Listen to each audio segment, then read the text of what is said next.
Bonjour, bonsoir, chers abonnés. C'est un plaisir d'être là avec vous pour vous présenter les 10 piliers de la psychologie sociale. Et cette fois-ci, nous allons détailler chaque pilier. Mais je ne sais pas si je peux détailler tous les piliers maintenant. Mais je vais faire en sorte que je prenne pas deux piliers. Laisse-moi vous dire que la psychologie sociale est la branche de la psychologie qui étudie la manière dont les pensées, les émotions et les comportements d'une personne sont influencés par la présence réelle, imaginaire ou implicite d'autres personnes. Elle cherche notamment à répondre à des questions comme pourquoi pensons-nous d'une certaine manière? Pourquoi changeons-nous notre comportement en groupe? Comment se forment les préjugés? Pourquoi certaines personnes s'entraident telles tandis que d'autres entrent en conflit? Une petite remarque importante. Les 10 piliers présentés ici constituent une synthèse pédagogique de grands domaines de la psychologie sociale et non une classification officielle unique reconnue par toutes les écoles de la psychologie. Maintenant, nous allons voir le pilier numéro 1 qui est la cognition sociale.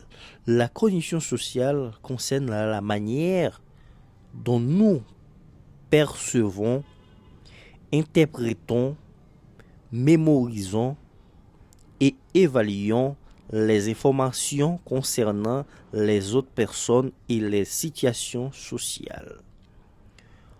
Lorsque nous rencontrons quelqu'un pour la première fois, notre cerveau cherche rapidement à comprendre qui est cette personne, quelles sont ses intentions et comment nous devons nous comporter avec elle. Voici les principaux éléments à comprendre et à mémoriser. C'est la perception sociale, les premières impressions, les jugements sociaux, les attributions causales, les schémas mentaux, les biais cognitifs. Exemple, une personne arrive à une réunion sans saluer les autres, nous pouvons immédiatement penser elle est arrogante. Pourtant, elle peut simplement être préoccupée ou timide. La cognition sociale nous montre donc que notre interprétation d'une situation n'est pas nécessairement la réalité de la situation. Pourquoi est-ce important? Comprendre la cognition sociale permet de mieux analyser nos erreurs de jugement, nos préjugés, nos réactions envers les autres, nos décisions, nos conflits interpersonnels. Mesdames, messieurs, ensuite, nous allons continuer dans le pilier numéro 2, qui est les attitudes et les croyances. Une attitude correspond à une tendance à évaluer positivement ou négativement une personne, un objet ou une idée ou une situation.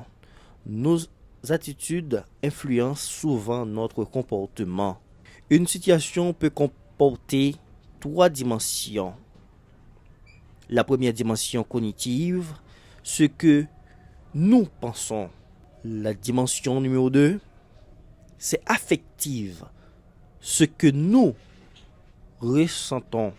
La dimension numéro 3, comportementale, la manière dont nous agissons. Laisse-moi répondre pour vous. Une attitude peut comporter 3 dimensions. La première dimension, c'est la cognitive, ce que nous pensons. La deuxième, c'est affective, ce que nous ressentons. La troisième, comportementale, la manière dont nous agissons. Exemple, une personne peut penser que l'exercice physique est important, aimer faire du sport et pratiquer régulièrement. Mais il existe parfois une contradiction entre nos pensées et nos comportements.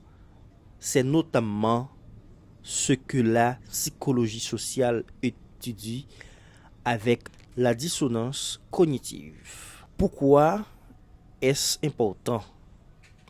L'étude des attitudes permet de comprendre comment les personnes peuvent être influencées par, la personne peut influencer par la publicité, les médias, les discours politiques, la famille, l'éducation, la culture, les réseaux sociaux.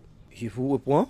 L'étude de l'attitude permet de comprendre comment les personnes peuvent être influencées par la publicité, les médias, les discours politiques, la famille, l'éducation, la culture, les réseaux sociaux. Mesdames et messieurs, je sais que vous allez mettre en pratique ces 2 piliers-là pour comprendre demain et pour améliorer votre santé, votre bien-être avec ces mots-là et ces idées de vous aider à comprendre c'est quoi la psychologie sociale.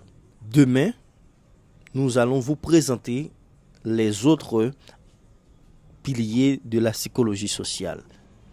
Chers abonnés, je vous demande, pour encourager ce travail, de partager, de publier, de commenter, de donner un like pour permettre d'autres personnes apprendre c'est quoi la psychologie sociale. Merci. À la prochaine.